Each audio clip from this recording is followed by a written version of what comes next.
मेरा नाम चंद्रदेव प्रसाद, पेशा से समाज सेवी। क्या हो? समाज सेवी। आज आपके विद्यालय आदर्श राजकीय मध्य विद्यालय पाकरी गुरिया पर उपस्थित है। और 7वीं क्लास में कक्षा से आप लोग पढ़ रहे हो सामाजिक विज्ञान। कौन विज्ञान? मनुष्य एक सामाजिक प्राणी है। मनुष्य एक किसने कहा था? अरस्तु। तो अरस्तु के लिए ताली बजाइए आप लोग।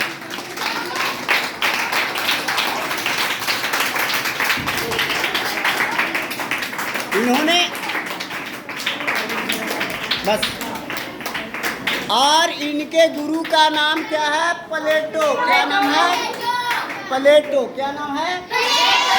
प्लेटो। तो मनुष्य एक सामाजिक प्राणी है और हम लोग खास करके छोटे छोटे बच्चे को लड़का और छोटे छोटे बच्चियों को लड़की कहा जाता है।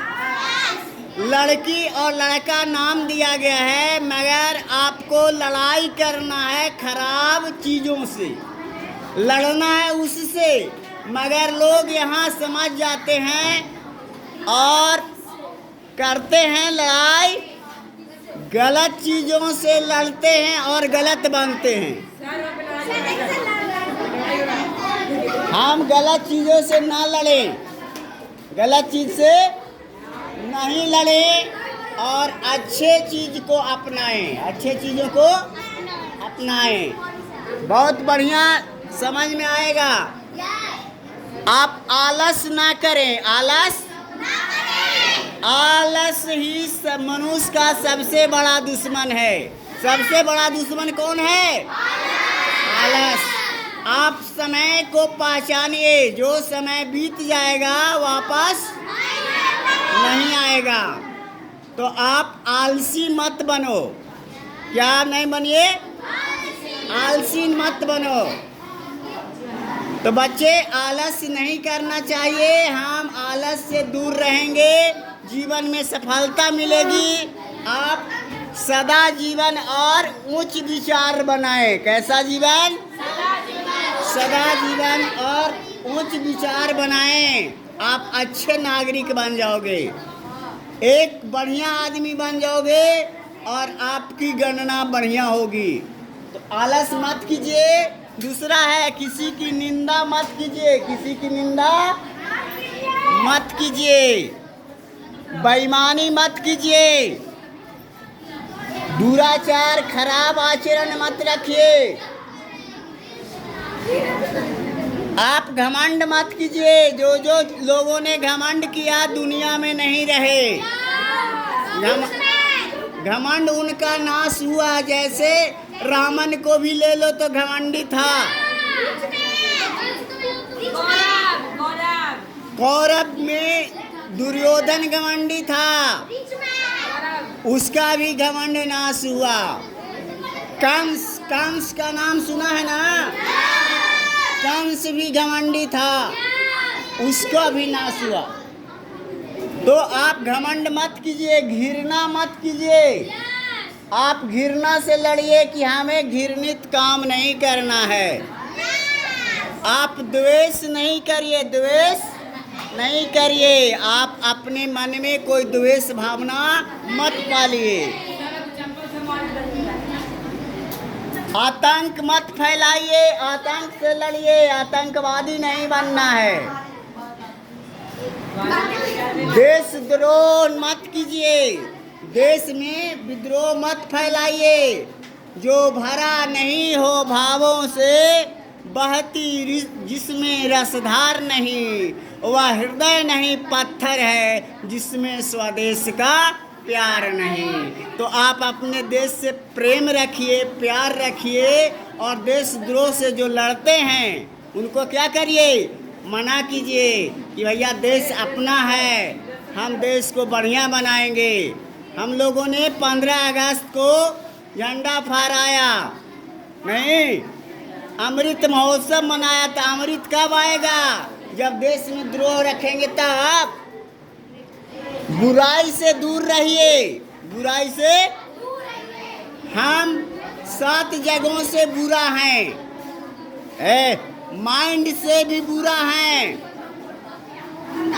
आँख से बुरा हैं, कान से बुरा है, नाक से बुरा है, मुंह से बुरा है, गलत हैं, और हाथ से भी गलत काम करते हैं, और चलते भी हैं तो गलत जगहों पर चलते हैं, है ना। तो हम बुराई को त्यागें, अच्छे रास्ते पर चलें। कैसे रास्ते पर? जिस रास्ते से महापुरुष चले हैं उस रास्ते पर चलिए, है ना। तो आप अच्छे बन जाएंगे। आप अस्वच्छता से लड़िए। किससे? अस्वच्छता। आपके अंदर कोई गंदगी नहीं हो, कोई गंदगी नहीं हो। आप व्यवहारिकता से लड़िए। आप व्यवहारिक आदमी बनिए। कैसा व्यक्ति? व्यवहारिक व्यक्ति। अगर वैसे कोई हो तो वैसे जगह पर आप न रहिए। अव्यवहारिक बच्चों के साथ, अव्यवहारिक लोगों के साथ नहीं रहिए, है ना। और आप सदा स्वच्छता पर ख्याल रखें। महात्मा गांधी ने कहा था। तो अब मैं आपको एक कहानी के माध्यम से समझाना चाह रहा हूँ कि भूखे को, जरूरतमंद लोगों को भोजन देने से भी बहुत बड़ा धर्म होता है। एक कहानी है इस प्रकार का, सुनो। एक राजा का लड़का था। एक राजा का गर्मी के दिन था तो एक जगह वहाँ प्याऊ बनाया रोड के किनारे। प्याऊ समझते हो ना? घड़ा में पानी रख करके लोगों को खिलाना पिलाना, और प्रतिदिन वह पानी पिलाता था, खिलाता था। कुछ गुड़ भी खिलाता था। गुड़ समझते हो ना? मीठा मीठा पानी, मीठा और पानी देता था। तो एक बार की बात है, उस रास्ते से 4 गो आदमी रोज आते थे। 4 आदमी रोज आते थे और पानी खा करके पी करके जाते थे। रोज रोज कोई आदमी आए और तुम्हारे पास पानी खाए पिए तो पूछोगे न जी कि भाई बताइए भाई आपका घर दूरा कहाँ है। रोज आप आते हैं, एक दिन आ गया अनजान में कोई बात नहीं, 2 दिन 4 दिन आया कोई बात, रोज रोज आएगा तो देखा चेहरा बार बार आएगा तो तुमको भी पूछना फर्ज है ना, कर्तव्य है कि आपका घर दूरा कहाँ है भाई आप लोगों का, चारों दोस्तों का। तो कहा कि मेरा घर है यमलोक। कहाँ है? यमलोक, और मैं यमराज हूँ। हम लोग क्या हैं? यमराज। यमराज समझते हो? जो आदमी मरने के लायक हो जाता है, जिसकी मृत्यु होने वाली होती है, उसको पकड़ के प्राण ले जाने वाला यमदूत। यमदूत होते हैं। यमदूत किसी को छोड़ते नहीं हैं। तो कहा चारों कहे कि हम यमदूत हैं और यही एरिया में रोज न रोज कोई मर रहे हैं, उनको पकड़ के हम लोग प्राण को ले जाने आते हैं, इसीलिए पानी को पीने के लिए हम लोग यहाँ पर आ जा रहे हैं। तो बताया कि भाई अच्छा ये बताइए यमदूत जी कि मैं कैसे मरूंगा, हमारा प्राण कैसे जाएगा, है ना। दोस्त बन गए थे। कहा कि देखिए भाई तुम्हारा प्राण जाएगा, सांप काटेगा तुमको। क्या काटेगा? सांप काटेगा, और सांप काटने से मृत्यु हो जाएगी। जिस दिन तुम्हारी शादी होगी, क्या होगी? शादी होगी, और शादी के रात में ही 12 बजे रात को तुमको सांप काट देगा, समझ रहे हो, और तुम मर जाओगे। यह बात सुन लिया लड़का, और बाप का एक ही बेटा था। ये लड़के ध्यान सुनो, तो पिताजी को कहा, राजा को कहा कि पिताजी मैं शादी नहीं करूँगा, शादी करूँगा तो जान रहा था कि मैं मर जाऊँगा, पहले रात में मर जाऊँगा। मगर माताजी पिताजी इसको जिद करने लगे, कहे कि तुमको बेटा शादी करना है, मेरा परवरिश कैसे चलेगा, मैं निसंतान मर जाऊँगा, तोरा बेटा के रहते तुम शादी नहीं करोगे, यह गलत बात है ना। मगर ये राज किसी को बता नहीं रहा था कि ऐसे ऐसे हमको होगा, नहीं तो पिताजी माताजी और चिंतित हो जाते। तो अंत में शादी तय हो गई, उस राजकुमार की शादी तय हो जाती है, तय हो जाती है। और जब शादी तय हो गई, शादी होकर के चला आया लड़का, तो बहुत राजा की बात न था, उसकी पत्नी छत पर थी, छत पर 10 मंजिला 5 मंजिला मकान होगा वहाँ थी, और लड़का सोच रहा था कि आज है तो हमार प्राण जाएगा। तो यह ज्यों ही 11 बजे रात हुआ, तो वह सीढ़ी पर जा रहा था, सोचा कि हम काहेला दिन समय और ख़राब करें किसी का, 12 बजे के देख लेते हैं, उसके बाद जो होगा सो होगा। लड़की को पता नहीं था, लड़की को पता नहीं था कि ऐसा होने वाला है। अब यमदूत लोग आए, काना फुसकी करे लगे कि हाँ 12 बजे रात को इसको प्राण को ले जाना है। और ये बात राजा का लड़का सुन रहा था, और रात थी, उसकी पत्नी भी ऊपर में बात सुन रही थी कि आज भर ही तो एकरा बचना है, 1 घंटा तो और बचिला है ना, इसको प्राण चल जाएगा। तो जब प्राण चल जाएगा तो यह लड़का बड़ी आनंद से धैर्य रख ले कि चलो प्राण जाएगा तो जाएगा, हमारे दोस्तें आएंगे ना प्राण लेने, चलो मैं प्राण त्याग दूंगा। 11:30 बज गया, चारों आए तो रोने लगे। छोटका जो था ना, छोटका जो जमदूत था रोने लगा, कहा कि ए भाई हमरे सांप बनना है। छोटका बोला, रोने लगा कि दोस्त को आज हम प्राण ले जा रहे हैं। तो वह राजकुमार बोला कि तुम क्यों रो रहे हो, अरे भैया हमको मार देना, तुम काट देना, मैं मर जाऊंगा। कहा कि देखिए हम इसीलिए ज़्यादा रो रहे हैं कि तू सब दिन पानी पिलाया है और संजोग से हमरे सांप बनना है और हम ही तुमको काटेंगे, है ना, हम ही तुमको काटेंगे। तो हमको बड़ा दुख हो रहा है भैया, बड़े दोस्त, हमको दुख हो रहा है, मगर प्रकृति का नियम है वो तो करना पड़ेगा, है ना। कहा कि ठीक है तुम हमको प्राण ले जाओ, मगर ऐसा करना।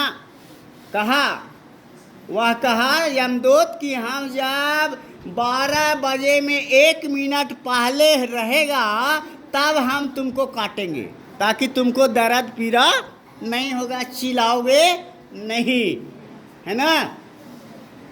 अब उसी समय सोच लो, एक गर्भवती महिला उसी गांव में थी, गर्भवती समझते हो ना, बच्चा देने वाली थी। अब उसी रात में उसको बच्चा जन्म ले लिया, और वह महिला बड़ी भूखी थी। क्या थी? भूखी थी। कह रही है पिताजी को कि अभी हमको तुरंत भोजन ला के दीजिए, और नहीं दीजिएगा तो हम बेटे के खा जाएंगे। दूसरी महिला जिसको बच्चा जन्म दी ना, तो अपने पिताजी से कही कि बहुत कस के भूख लगल है, नहीं अगर भोजन दीजिएगा तो हम बेटे के खा जाएंगे, जो जन्म लिया बच्चा ना छोटा उसी को खा जाएंगे। अब पिताजी भोजन की तलाश में चल गए, तो आधा रात के भोजन कौन देता है जी? मगर जान के हालत में चिल्लाने लगे गली में जाकर के बाप कि भाई किसी के पास भोजन है तो तुरंत हमको भोजन दे दीजिए, और नहीं इससे बड़ा आपको पुण्य मिलेगा। तो वह लड़की जो थी राजकुमारी, वह सब बात सुन ली और दूसर सीढ़ी से उतर करके थाली में सजा के रखे हुए थी ना अपने पति के लिए भोजन, वो तो सुन रही थी राजकुमारी कि आज मरने वाले हैं, तो भोजन में तो रखले रह जाएगा ना जी। तो भोजन को दूसर सीढ़ी से उतर के गप सुन जाके भोजन दे दी कि लीजिए भोजन करा दीजिए। 15-20 मिनट का समय बचा, भोजन कर ली। कौन? गर्भवती महिला जो बच्चा जन्म लिया, गर्भवती नहीं, वह जो प्रसव वाली महिला थी, वह भोजन कर लिया और आशीर्वाद दे दी। कहा कि जाओ, जो भोजन कराई है, जो भोजन दिया है, वह सौभाग्यवती रहे। क्या रहे? सौभाग्यवती बनी रहे, यानी वह कभी भी विधवा ना हो, वह वरदान दे दी। अब जब उधर वरदान मिल गया और जब 5 मिनट समय बचा तो सांपवा बन के छोटका जमदूत क्या हो गया? तैयार हो गया सीढ़ी पर। और 1 मिनट बचा तो मारा टपाक सुन बोलवा में, अब टपाक सुन मारा तो उसे कुछ नहीं हुआ, निशा उसे कुछ नहीं आया। फिर मारा टपाक सुन, खून बहने लगा, कुछ भी नहीं हुआ। समझ रहे हो बात? कहा कि भैया तुम मारो ना, कस के मारो ना, हमको तो कुछ हो ही नहीं रहा। वो राजकुमार कह रहा कुछ हो नहीं रहा है भैया, कैसा तुम्हारा जहर है? जो तीनों और दूत थे फेरा में पड़ गए कि अरे इसको इतना कस के गोहुमन सांप मार रहा है डंक, फिर भी इसको कुछ नहीं हो रहा है। तब ये दौड़े 12 बज के ख़त्म हो गया, लड़का कुछ नहीं हुआ, नहीं मरा। 12 बजे के बाद फिर मरबे नहीं करेगा वो, है ना। वो भगवान के पास पहुंच गए यमलोक में और कहे कि भगवान ये बताइए कि हमने उसको डंक मारा 3-3, 4-4, 5-5 बार, फिर भी उसको कुछ नहीं हुआ, फिर भी उसको कुछ नहीं हुआ, क्या बात है? कहा कि भाई देखो, भक्त से ज़्यादा प्यारा कोई नहीं होता है। एक भूखे को अन्न खिलाया गया, भूखे को अन्न खिलाया गया, पानी दिया गया, तो उसके आत्मा से आवाज़ निकली ना जी, आशीर्वाद निकला, है ना। वो आशीर्वाद का फल है कि वह लड़का को सांप भी काटा तो कुछ नहीं हुआ। इसलिए जाओ, उसको कुछ होने वाला नहीं है, वह सौभाग्यवती रहेगी, वह लड़का चिरंजीवी रहेगा। उसको छोड़ दिया, है ना। वह आया, चारों दूत आए और उससे राजकुमार से गले लगे, कहे कि भैया ऐसी बात है कि तुम्हारी पत्नी ने उस भूखे को भोजन खिलाई, है ना, इसी से तुम्हारी जान बच गई। तो बच्चे, आप भी जीवन में भूखे प्यासे को अन्न दीजिए, पानी दीजिए, है ना।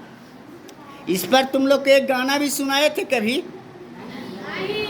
सुनाए हैं, जिसको कहते हैं भूखे को अन्न कोई, प्यासे को पानी दे, वही नर महान है, वही नर महान है। ऐसा विचार वाला खुद भगवान है, ऐसा विचार वाला खुद भगवान है, इसी पर जहान है, इसी पर जहान है। जन्मने को तो जमते हैं, जन्मने को तो जमते हैं, सभी इस जहान में, जीने को जीते हैं सभी इस जहान में। ऐसा तो जीना मरना पशु के समान है, भला करने वाला जग में बड़ा कोई होता नहीं, धन्य और धान से बड़ा कोई होता नहीं, धन्य और धान से।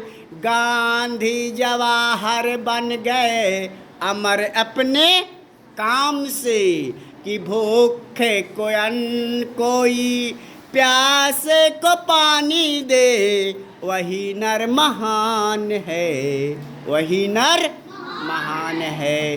तो महान लोगों के लिए ताली बजा दिया जाए। और आप भी अपने जीवन में महान बनने का संकल्प लीजिए, महान बनिए, आदर्श अपनाइए और इन खराब चीज़ों से लड़िए।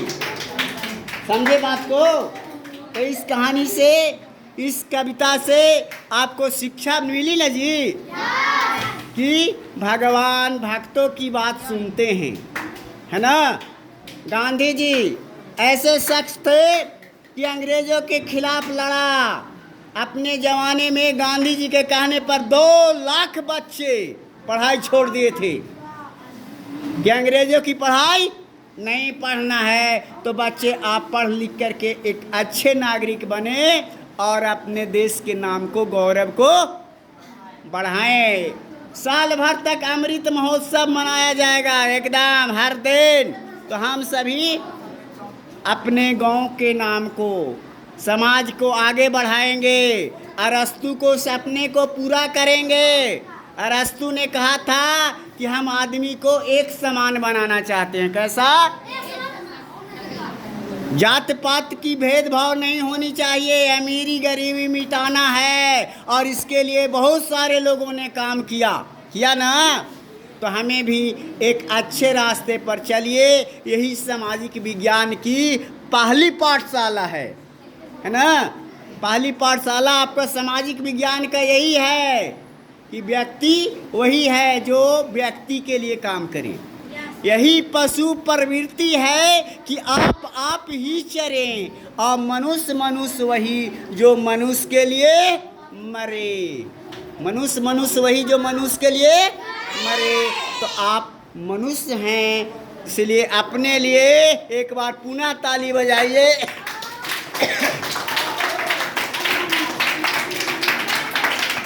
फिर कभी दूसरी बार आऊँगा, फिर और सब जानकारियाँ दूँगा।